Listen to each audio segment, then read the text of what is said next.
જૂનાગઢની બાજુમાં મેંદરડા ગામ અને મેંદરડાની પાસે નાગણી કરીને એક ગામ છે અને નાગણી ગામનો આ સત્ય ઘટનાનો પ્રસંગ છે. 150 વર્ષ પહેલાની આ વાત છે કે નાગણી ગામમાં એક પટેલની દીકરી પરણીને આવી.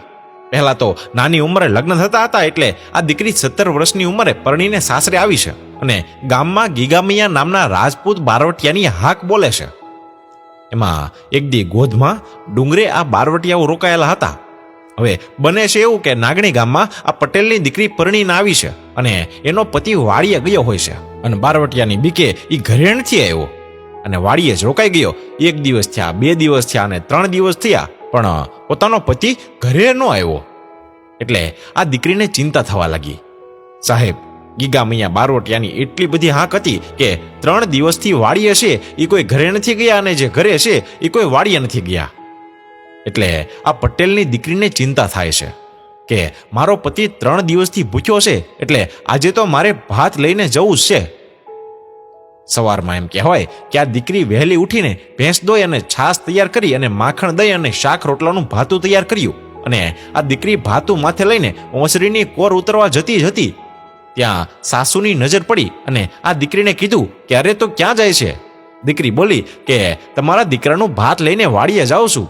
અરે ગાંડા જેવી બુદ્ધિ વગરની, તને કઈ ખબર પડે છે કે નહીં? પેલો ગીગો મહિયો બારવટીયો અહીંયા ગોધમાં ડુંગરમાં બેઠો છે અને 3 દિવસથી કોઈ ગામની બહાર નથી નીકળ્યું અને તું ભાત લઈને જાય છે? ક્યાંય નથી જવાનું, પાછી વળ.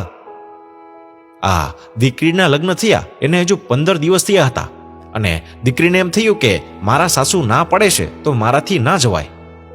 આ દીકરી હજુ પાછી વળતી જ હતી ત્યાં તો એની સાસુએ કીધું કે ક્યાંય નથી જવું, ઓલો તારો બાપ ગીગો મૈયો છે ને એ તને લૂંટી લેશે.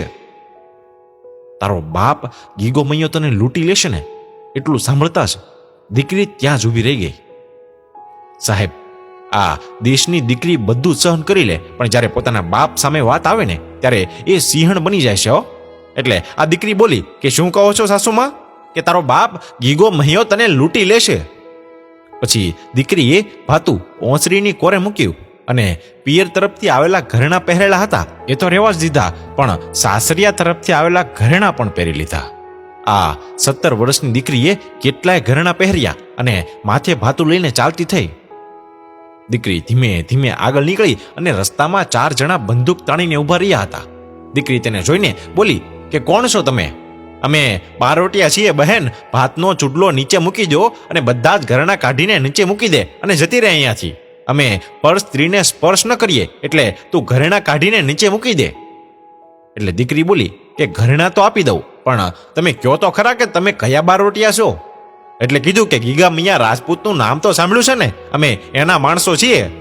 એટલે દીકરી બોલી કે તો ગીગા બાપુ ક્યાં છે? અરે એ તો ડુંગર ઉપર બેઠા છે. અને દીકરી બોલી પાછી કે તમે મને એની પાસે લઈ જશો તો હું ભાત અને ઘરેણા બધું જ આપી દઉં. અરે બહેન, અમારે બારવટિયાનો પડાવ હોય ત્યાં બેન દીકરીથી ન અવાય, તું જલ્દી ઘરેણા કાઢીને અમને અહીંયા જ આપી દે. ના, મને ગીગા બાપુ પાસે લઈ જાઓ તો જ હું ઘરેણા આપીશ. એ માણસો બોલ્યા કે ચૂપચાપ ઘરેણા આપી દે નહીં તો આ બંદૂકમાંથી ભડાકો કરીશ. અને સાહેબ, તે દિવસે 17 વર્ષની પટેલની દીકરીએ કીધું તું કે કર ભડાકો અને છાતીમાં ગોળી મારી દે, પણ ઘરેણા તો હું નહીં જ આપું. એટલે માણસો પણ વિચાર કરવા લાગ્યા કે કેટલી નીડર અને સાહસિક દીકરી છે આ, કે આપણાથી ડરતી પણ નથી. પછી એ માણસે વિચાર્યું કે ચાલો આને ગીગામૈયા પાસે લઈ જઈએ. એમને કહેશું કે દીકરી માનતી નહોતી અને ઘરેણા નહોતી કાઢતી એટલે એને અહીંયા લાવ્યા છીએ. સાહેબ, ગોધમાના ડુંગરમાં એમ કહેવાય કે 4 બારવટિયાની વચ્ચે આ પટેલની 17 વર્ષની દીકરી હાલી જાય છે. દીકરીએ 16 શણગાર સજેલા છે અને એમ કહેવાય કે રૂપના અંબાર જેવી આ દીકરી છે. ડુંગર ઉપર આવ્યા અને ગીગામૈયાની નજર પડી એટલે બોલ્યા કે ત્યાં જ ઉભા રહો, અરે કોઈ દીકરીને અહીંયા થોડી લવાય. એટલે બારવટિયા બોલ્યા કે બાપુ, અમે નથી લાવ્યા, આ દીકરી જીદ પકડીને અહીંયા આવી છે. ગીગામૈયા બોલ્યા કે એવું છે હે બેટા, તું અહીંયા તારી મરજી મુજબ આવી છો? હા બાપુ, તમે જ ગીગામૈયા છો? હા, હું જ છું. બસ બાપુ, તમને જોવા હતા એટલે હું અહીંયા આવી છું. એટલે ગીગામૈયા બોલ્યા કે બેટા, અમને જોવા ન આવવાનું હોય, અરે અમે તો મારી પણ નાખીએ. બેટા, ઘરેણા અને ભાત મૂકીને અહીંથી જતી રહે નહીં તો હમણાં મારી નાખીશું તને. એટલે દીકરી બોલી કે બાપુ, ઘરેણા આપી દઉં અને ભાત પણ આપી દઉં, પણ હવે મારાથી ઘરે જવાય એમ નથી. કેમ? ઘરે કેમ નથી જવાય એમ? એટલે દીકરી બોલી કે મારી કાળમુખી સાસુ બોલી હતી એ વેણ હવે સાચા પડ્યા છે. સાહેબ, ખૂંખાર બારોટિયા અને 17 વર્ષની પટેલની દીકરી ડુંગરમાં સુમસાન વગડામાં એકલા વાતું કરે છે. દીકરી કહે છે કે મારી કાળમુખી સાસુના વેણ સાચા પડ્યા. ગીગા મૈયા પૂછે છે કે તારી સાસુ શું બોલી હતી? દીકરી કહે કે બાપુ, હું પરણીને આવીને એને હજુ 15 દી થયા છે અને મારો ધણી ખેતરે છે. તમારી બીકેથી 3 દિવસથી એ ઘરે નથી આવ્યા અને જમ્યા પણ નથી. એટલે હું એને ભાત દેવા જાઉં છું. પણ બાપુ, જ્યારે હું ઘરેથી આ બધા ઘરેણા પહેરીને નીકળીને ત્યારે મારા સાસુ એમ બોલ્યા હતા કે તારો બાપ ગીગા મૈયા બેઠો છે, એ તને લૂંટી લેશે. એમ? તો તે શું કીધું? બાપુ, મેં મારા પિયરના ઘરેણા પહેર્યા હતા ને એ તો એમ જ રહેવા દીધા અને મારા સાસરિયાના ઘરેણા પણ પેટીમાંથી કાઢીને પહેરી લીધા. અને મારા સાસુને કહીને આવીશું કે જો ગીગો મૈયો મારો બાપ હોય ને તો હવે હું પણ જોઉં છું કે એક બાપ દીકરીને કેવી રીતે લૂંટે છે. એમ કહીને 2 ગણા ઘરેણા પહેરીને હું આવીશું. સાહેબ, ગીગા મૈયા એમ કહેવાય ને કે ખૂંખાર બારોટિયો આમ તલવારના ઝાટકે વેતરાઈ જાય તો પણ આંખમાંથી આંસુનો એક ટીપું પણ ન પડે. ખૂંખાર બારોટિયાની આંખમાંથી તે દિવસે આંસુડાની ધાર થઈ અને હાથમાંથી હથિયાર પડી ગયા. ગીગા મૈયા બોલ્યા કે બેટા, મારી દીકરી, તે મને બાપ કીધો. સાહેબ, આ દેશમાં આપણી દીકરીની શું તાકાત હશે?